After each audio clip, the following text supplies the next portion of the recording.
Welcome to our Sunday service message.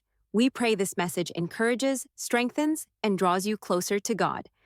Thank you for tuning in today. If you would like to continue hearing these sermons, please like and subscribe to our channel to be alerted when new sermons are posted. Wasn't it good to see Caden up there this morning? Oh, well done, Caden. And there's another fella. You won't see him. His name is Moses. Not the one from the book of Genesis. Not that one. It's another Moses. And Moses has probably been here for about less than a month, I think. I'm not too sure. But Moses is already serving. Yes, man, come on! There he is. He's waiting at you. You see, that's the kind of people you need in the life of the church. People that just say, no, I want to get on board with this church. I want to buy into the vision of this church. I want to be part of what God is doing in this church. Now, that's not a reflection of any of you that are not involved in ministry. But if you feel guilty, it's okay. I'm not trying to put a guilt trip on you. But it's just so good to see young people stepping up and saying, you know what? I just want to be a part of what God's doing in the life of this church. So good to be here this morning. Yeah. And some of you were late this morning, but that's okay. It's bad weather. It's okay. And so we filled up a little bit more. But obviously, you know, winter's coming. We had to take out the winter woolies this morning and raincoats and all that. And winter's here. There's nothing we can do about it. We just have to live with it. But this morning I want to, if you know me, you know that I like continuity in my preaching. And so I always like to make sure that the next speech follows on what happened in the last speech. Okay, so if you missed the last speech, hopefully you went on to YouTube. You could have watched it there, right? Others? No. Was on YouTube, the last speech? No. No? No. Why not? Okay, so you're going to get it up next time? Yes. Okay, so we do have a YouTube channel. It's just that sometimes our operators are a little bit slow. But then you need to understand also that they're also volunteers. Okay, they don't get paid for what they're doing. So they're also volunteers. So we'll forgive them this time around, but not next time around. There we go. So you do have a YouTube channel, and you can pick up the preaching on the YouTube channel. But I want to just continue a little bit with what I was trying to communicate last week Sunday. And in our link, when we met, I asked the link group, because this is the question I always say to them, so what was your takeaway from Sunday morning's service? And one of our members said his takeaway was that a lot of our people in our church are out running.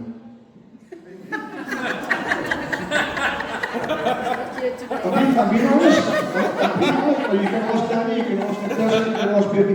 That's what they actually said. Right, Paul? Yeah, he said it. That's what he said. His takeaway was that a lot of people were out running on Sunday morning. Well, he was right. Because a lot of our people were out running on Sunday morning, and some of them were foolish. I won't look in that direction right now. They were sick and they were foolish, and they went to go run anyway. No. Good sweet. Yeah. But anyway, so this morning I want to just continue a little bit in the same vein as what I was talking about last week. And there we go. Kingdom, I don't know if you can read that. It says kingdom already, but not yet. The kingdom of God. Jesse, you can see it, huh? You need glasses, Greg. The kingdom of God is already, but not yet. Because I believe, and this is the title of my sermon this morning, the invasion. Because I believe the invasion started when Jesus put his foot on the planet. Because when Jesus arrived, he ushered in the kingdom of God. Was it deathly silence? Was that salvation to salvation. But that's what happened. When Jesus arrived on the planet, he ushered in the kingdom of God. And so this morning, I want to continue almost where I left off. Because last week, we looked at Jesus appearing to the disciples in that upper room, straight after his resurrection. And the first thing that he did when he met with the disciples, the Bible said, he said, "Peace be unto you." And then he breathed on them. And he said, "Receive the Holy Spirit."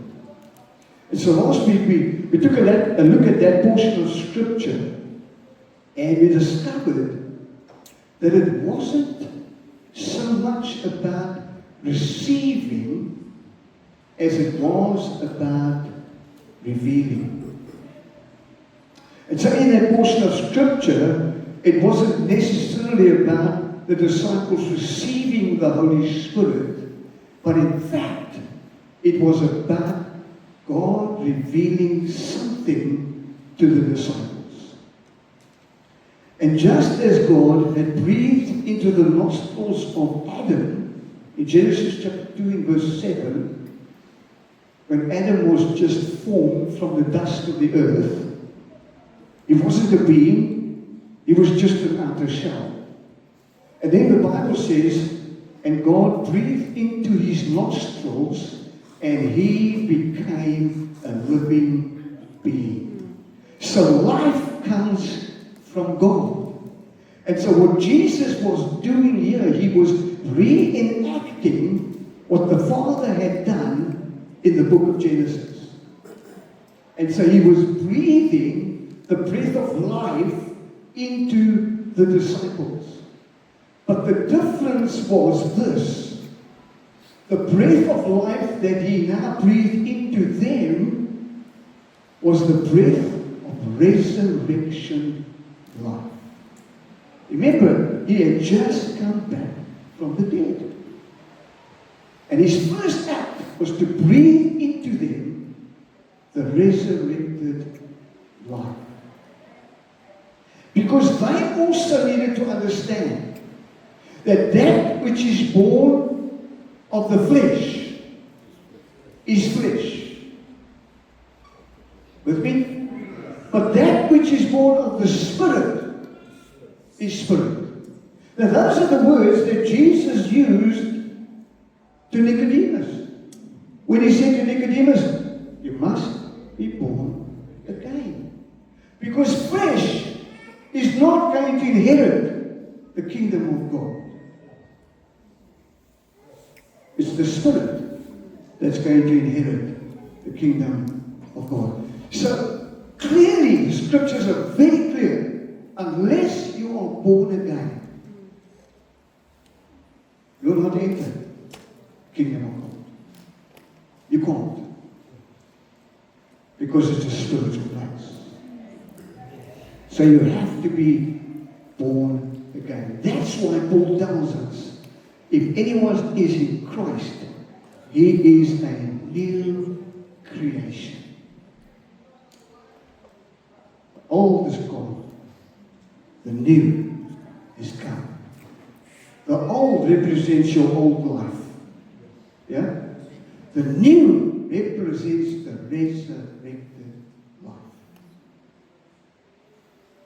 Romans 8 verse 11, Paul again reminds us, the Spirit of Him who raised Jesus from the dead dwells in you. You see, we've got to get to that place as believers that we understand that we are no longer connected to Adam. We're not. As born-again believers, born of the Spirit of God, we are now connected to the last Adam. And the last Adam is Jesus. So we're not connected to Adam, the first Adam. Because we've been born again of the Spirit of God, we're now connected to the last Adam, which is Jesus. And so our lives need to be lived out in a spiritual atmosphere, not in the physical atmosphere. Are you with me? That's why Paul encourages us. He encourages us all the time. Walk in the Spirit. Don't walk according to the flesh. That was your old life. You walked according to the flesh in your old life. Now you've got a new life. You've got new creation. Why would you want to go back there? There's a new life ahead of you. Walk in that. And so the revelation that Jesus was bringing to them was this, that you have the resurrected life of God living in you. Yes. Come on, somebody. Yeah. Yeah, you have the resurrected life of God living in you. Yeah. You see, the resurrection changes everything. In fact, it changed everything. Yes. I'll click it to work. There we go. So the breath of the resurrection life, the breath of that life that you now have living inside of you. I want to, you know, just nudge your neighbor and say, I have the resurrection life in me. I have the resurrection life in me. Come on, tell somebody, I have the resurrection. You're not very convincing. Tell somebody that you have the resurrection life in you, because it changes everything. You see, the resurrection life is not about restoration. It's about new creation. God didn't come to restore you. No. He came to make you new altogether. It's not about being repaired. It's about being replaced.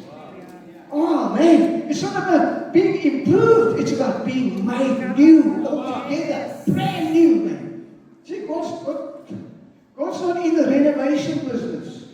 No. He's all about newness. It's not about external. You see, God used to live on the external before. Yeah. You know, now it's internal. No. Jesus is going to live right inside of you. Come on.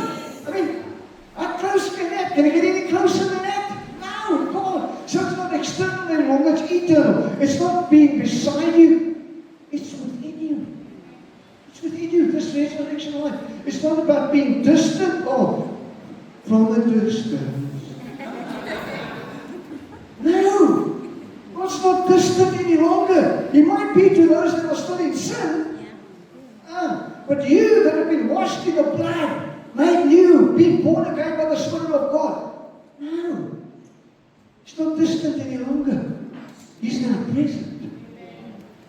You see, we get our thinking all wrong, you know. Lord, we come into your presence. Is it? We come into your presence.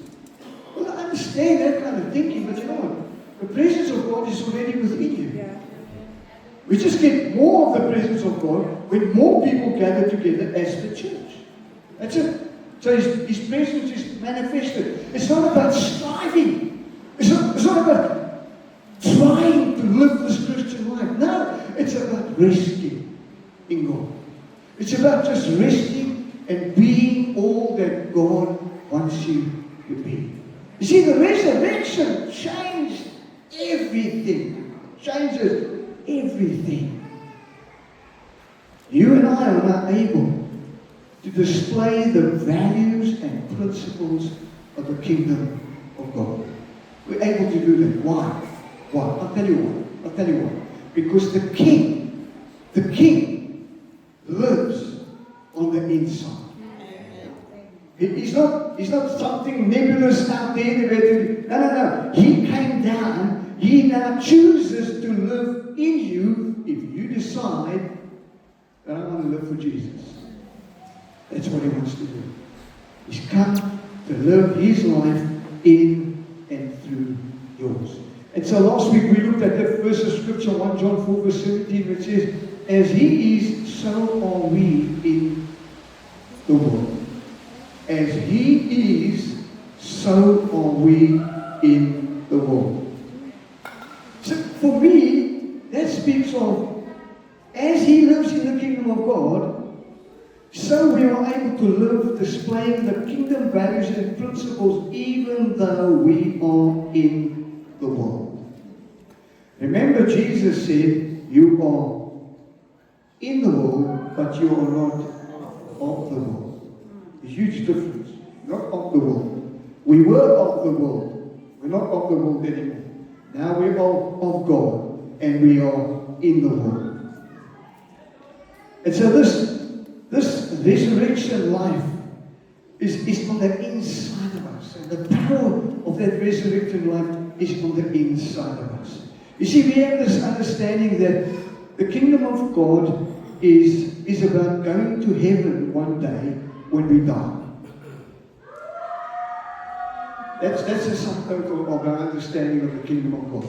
So one day when I die this side, I end up in heaven. That's the kingdom of God. Now, I want to say this to you. If your thinking is like that, you have just reduced the kingdom of God to a locality, to a place that you... Now, understand this. Jesus did speak about the kingdom of heaven. So there is the kingdom of heaven and there is the kingdom of God. Two different things. Okay? So, yes, when you die, you are going to go to the kingdom of heaven. But the kingdom of God is much bigger than that. We cannot confine the kingdom of God to a locality, to a place. We can't do that. You see, Jesus never spoke about the kingdom in that way. He spoke about the kingdom as something near. He spoke about the kingdom as something present. He spoke about the kingdom as something active. He spoke about the kingdom as something invading the earth. He taught us to pray for the kingdom to come on earth as it is in heaven.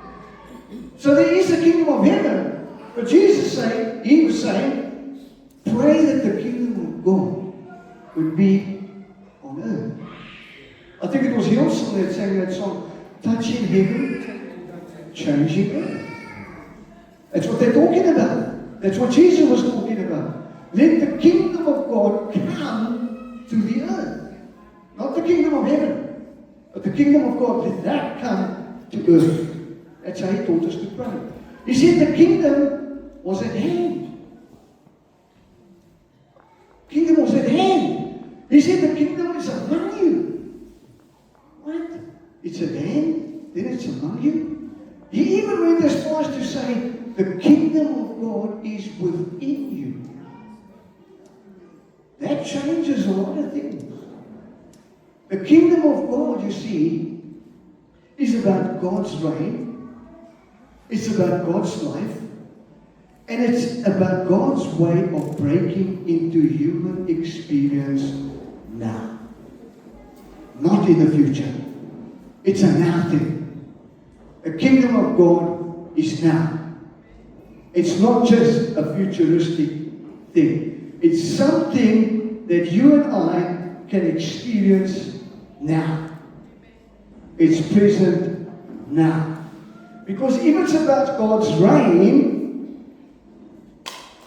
and God lives in you, when you allow Him to reign in and through your life, that's the kingdom of God. Are you with me? That's the kingdom of God. When you allow Him to live His life in and through your life. And so I call it the invasion. Some other ministers call it the insurgence. But it's when God came and established His kingdom on the planet. When Jesus came, He brought the kingdom with Him. Because where the king is, that's where the kingdom is. See, any kingdom has a king or queen. And wherever the king or the queen goes, that's where the kingdom is established. And so when Jesus came, He established the kingdom in the earth already. So while we understand that there is a future fullness when Jesus returns, the kingdom is also something believers can walk in. It's something we can experience and enjoy here and now. It's not just a futuristic thing. And you and I can participate in in God's reign on earth even now. He said the kingdom of God is a spiritual reality already present within. It's already within. The kingdom of God already exists in you. And we can participate in that kingdom as you and I decide to spread the message of the kingdom. It's interesting to note that in Acts chapter 1, speaking about Jesus meeting with the disciples over a period of 40 days, proving to them that he was alive, that's what he did. It says this, he spoke to them about the kingdom of God. He never had any other message but the kingdom of God. Because he understood where the king is, that's where the kingdom is also. And so this thing of the kingdom of God is just spiritual reality. It's something that you and I can enjoy today. And it's a message that Jesus tried to communicate to the disciples. But it would appear that they didn't fully understand what he was trying to communicate to them. And the evidence of that is found in John's Gospel, chapter 21. Here we go. Which says this, after Jesus appeared again to his disciples by the Sea of Tiberias, it happened this way. Simon Peter, Thomas called Didymus, Nathanael from Cana in Galilee, the sons of Zebedee, and two other disciples were together. I'm going out to fish, Simon Peter told them. And they said, we'll go with you. So they went out and got into the boat, but that night they caught nothing. This is not the third time that Jesus, the risen Lord, had appeared to the disciples. And on each occasion that he appeared to them, he proved to them that he was alive. And even though he had reiterated the Great Commission to them when he first appeared to them the second time, when he said to them, the first time, when he said to them, as the Father has sent me, I am sending you. Remember those words? That's what he said to them. As the Father has sent me, I am sending you. We also remember that he gave them the Great Commission, go into all the world, preach the gospel. Remember? So he's recommissioning them again. And in actual fact, if we look at the account in Scripture, they did nothing about that commission. Even though he said, as the Father has sent me, I'm now sending you. They did nothing. To the point that Simon now gets to that place where he says, you know what? I'm going to go fish one day. I'm going to go catch fish. And the sad thing is this. None of them objected. None of them objected. None of them said, no, Peter, we can't go back there. They said, we'll go with you. Which tells me that they were thinking the same way as Simon Peter. I think he got to that place where he said, you know what? I don't understand all this resurrection stuff. I know that he told us what was going to happen, and we didn't expect it to happen, and then it did happen, and we were taken by surprise, and he appeared to us, and he showed us his hands, and his feet, and his side, and we saw him, and we know that he's alive. But what now? What now? I'm just going to go back to what I know. I don't know all this religious stuff. I was just a fisherman when he called me. And this seems like it's going nowhere. I'm just going to go back to what I know he's fishing. I'm a professional fisherman. In fact, that was my livelihood when Jesus called me. But I don't know about this Jesus anymore.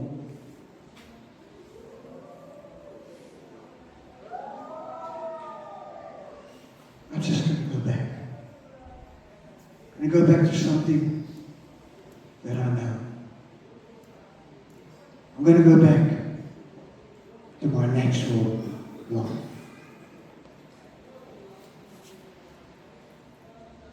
And the others agreed. See, when everything feels uncertain, we default to what we know. Simon Peter and the disciples with him, things became uncertain. Jesus is not here. We know he's alive, but he's not here with us. He's not here to guide us. He's not here to show us the way. He's not here to instruct us. Uncertain. When everything feels uncertain, we default to what we know. But Jesus is not finished with them yet. Remember, he said, I chose you. You didn't choose me. Isn't it true that this is where we find ourselves sometimes? Not too sure about this Christian life. Things are not kind of working out the way I thought it would. The things are not going according to my plan. I'm not too sure any longer. Let me just go back to what I know. Let me just go back to my natural life. We end up going back to the old ways of doing things, and we end up living natural lives instead of according to the resurrected life. We start making it about ourselves instead of about him and his purposes for our lives. Strange thing is, they still didn't believe what Jesus tried to communicate to them right up until the 40th day, Ascension Day. Even on that day, Acts chapter 1 verse 6. Even on that day, just prior to his ascension into heaven, they come to him and they say, Lord, are you at this time going to restore the kingdom to Israel? You see, they still saw the kingdom as something physical, maybe even something political. Are you going to restore the kingdom to Israel at this time? Are you going to take it away from the Romans and give it to Israel?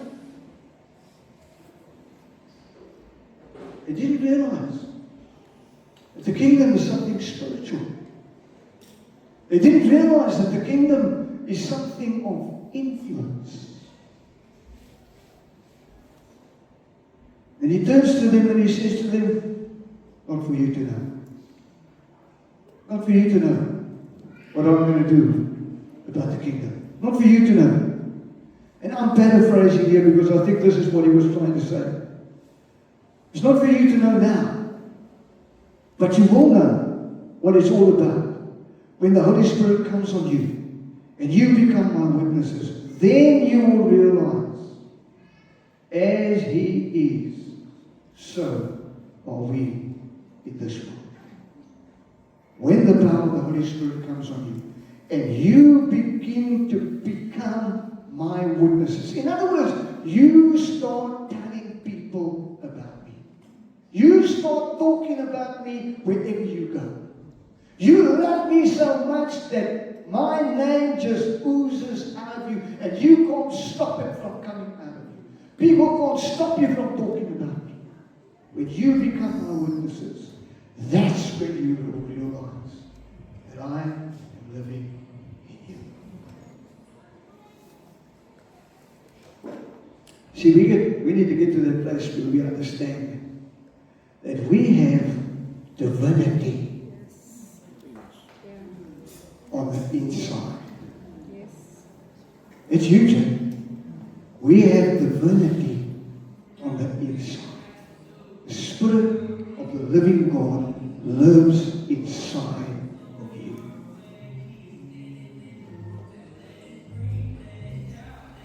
The words of Jesus to Peter, I think applies to us today. Same words apply to us. Peter, do you love me more than these?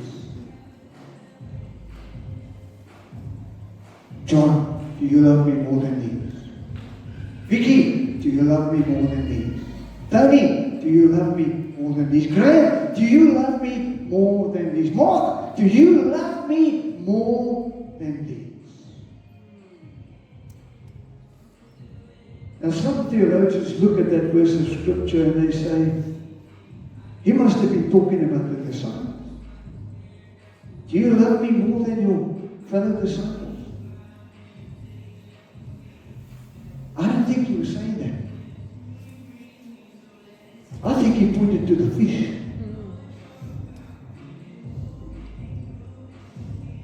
He pointed to the fish. Simon, do you love me more than your livelihood? Now, interesting to note that 153 fish, right there in the scriptures. I said to myself, wow, who was counting? Well, it would appear that John wrote the book. So it appeared that John was actually standing there and he was counting. 1, 2, 153. You see, when God's going to do something in your life, it's specific. Come on. Yes. There's nothing vague about it. Yeah. And 153, I want to tell you something. There are two fellas in this church. I'm not going to look that way now. But they're fishermen. They told me they're fishermen. And then we had a church outing. Yeah. Some of you went to the church outing. And they went fishing. Remember that? Yes. Colin, you remember that? Yeah. And they went fishing. They told me they were fishermen. They came back. They were like the disciples. They caught nothing.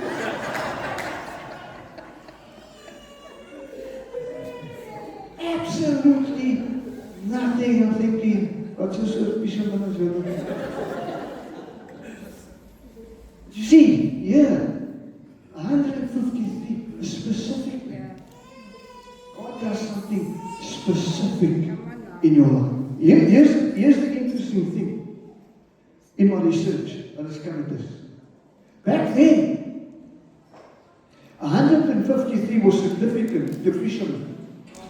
Because back then, they believed that there was 153 species of fish on the planet. There might be more now, huh? About discoveries and all that. But back then, that's what they believed. 153 species of fish. And so some commentators say that 153 represents the nations. And that catch represents the nations coming into the kingdom. Nice thought. But it's specific, you see. 153. And the reason why I think John put that in scripture is because they never ever experienced a catch like that ever in their lives. But here's the cool thing. They only got that catch not because of the circumstance they were in, but because of the act of obedience. What did you catch? Nothing. Okay, throw the net on the other side. And Simon Peter's thinking, are you a fisherman? Do you realize that we've been fishing all night? We caught nothing. But you know what? If you say so, we'll give it a try. We'll give it a try. So they throw it on the other side and they catch 153. So much so that they struggled to bring it in. And the Bible says, and the nets didn't even break. That's the kind of God we serve. Because in the natural, those nets should have broken. Yeah? But I didn't. 153, the biggest catch ever. And I think he also put it there, 153, so that fishermen cannot exaggerate. Because fishermen are good as that. Did you catch a fish? Yeah, you should have seen the one that got away. Yeah. Peter, do you love me more than these? Peter, do you truly love me? You truly love me. And I don't know about you. But at that stage, Peter became extremely frustrated. Extremely frustrated. There's another second time you ask. Well, Jesus asked him the third time, Peter, do you love me? Never mind the more than this. Never mind the truly love me. But Peter, do you just love me? And I know some commentators say that they had asked him 3 times because Peter denied him 3 times. It might be so. The fact that he asked him, do you love me? Peter responds and he says, you know all things. You know that I love you. And then Jesus said to him, feed my sheep. Feed my sheep. And the last word of Jesus to Simon Peter was, follow me. Feed my sheep, but more importantly, just follow me. I trust that we won't disappoint you. The resurrection life is in you. The Spirit of Him who raised Jesus from the dead dwells in you. There's 2 things that I want to just mention in closing. And Paul tells us this. The kingdom of God is not about eating and drinking. Romans 14 verse 17. Not about eating and drinking. What does it mean? Well, in Paul's context, it meant it's not about legalistic rituals. It's not about dietary laws that you had under the law of Moses. Not about that. Kingdom is not about eating and drinking. And secondly, the kingdom of God is not about talk. About talk. It's not about religious speech or religious arguments. Instead, it's about a demonstration of power. Not about eating and drinking. Not about what you should do in the kingdom. Not about talking about the kingdom. It's about a demonstration of power.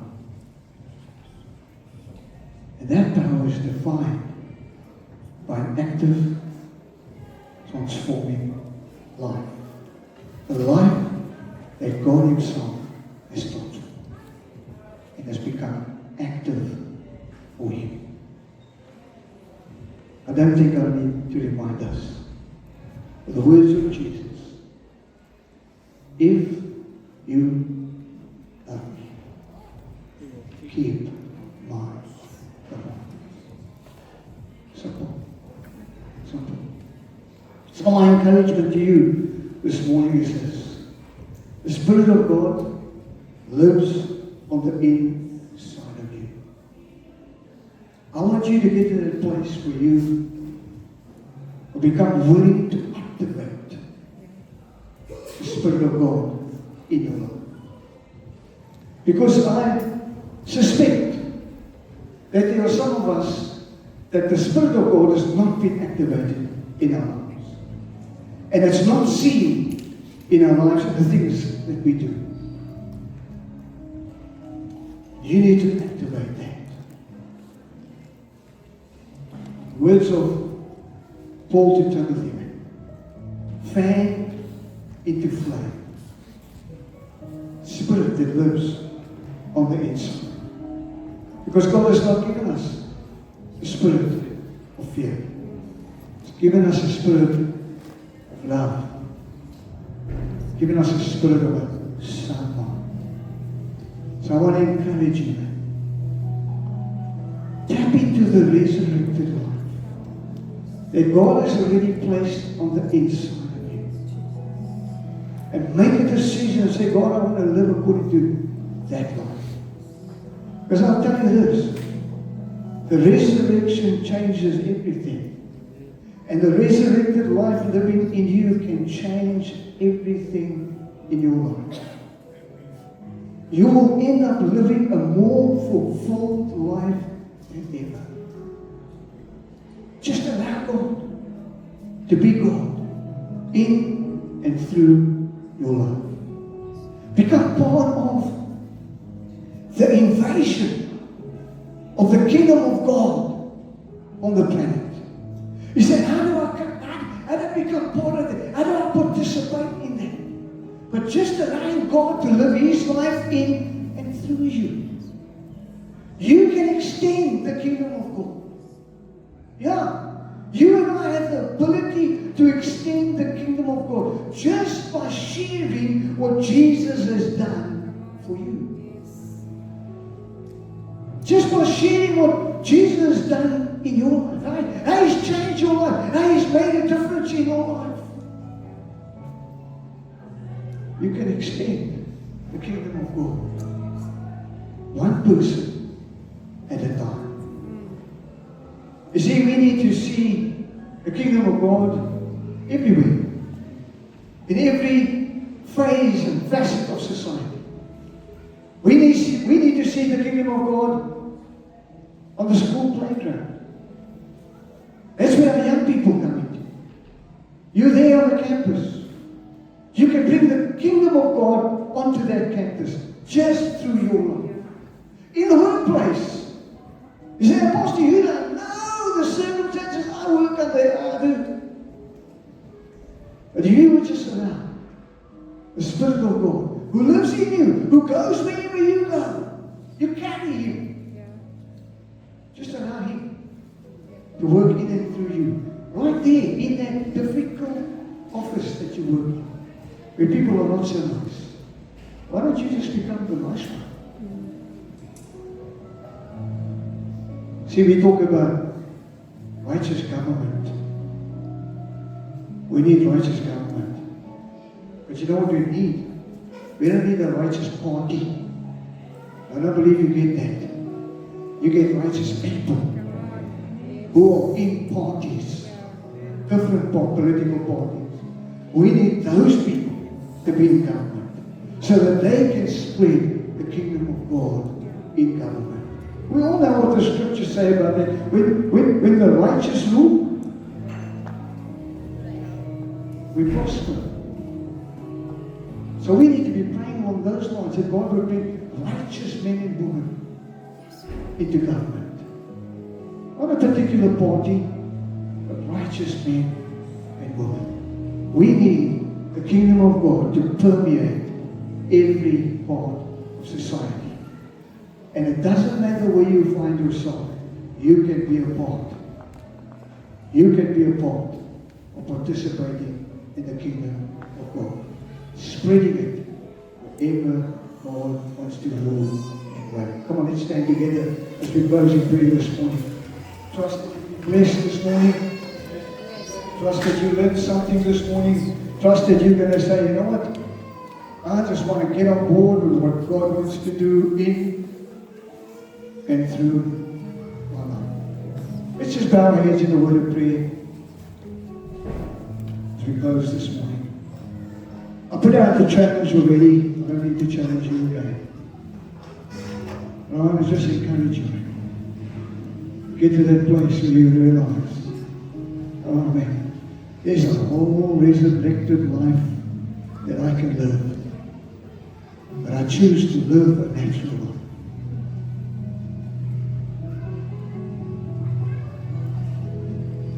You see, the Christian life is not a natural life. In fact, it's a supernatural life. We need to get into the superman. We need to get into the super, stop the natural and add the super to the natural. Let's begin to live supernatural lives. Because I believe that is what the Holy Spirit would want of us. It's not be like the disciples and say, you know what, I'm just going to go back to what I know. In fact, I want to learn more about God so that I can know more about this resurrected life. So that I can end up fully functioning as a disciple of the Lord Jesus Christ. If that's you this morning, and why don't you just there where you're standing or where you're sitting, just say, God, that's my God's desire. I want that for my life. I want to live a supernatural life. I'm sick and tired of the mundane. I'm sick and tired of this natural life that I'm living. And even as I live this natural life, Lord, give me supernatural moments where I can just share about your goodness and in that way participate in the kingdom of God. Just by spreading the message of the kingdom. Lord, help me to do that.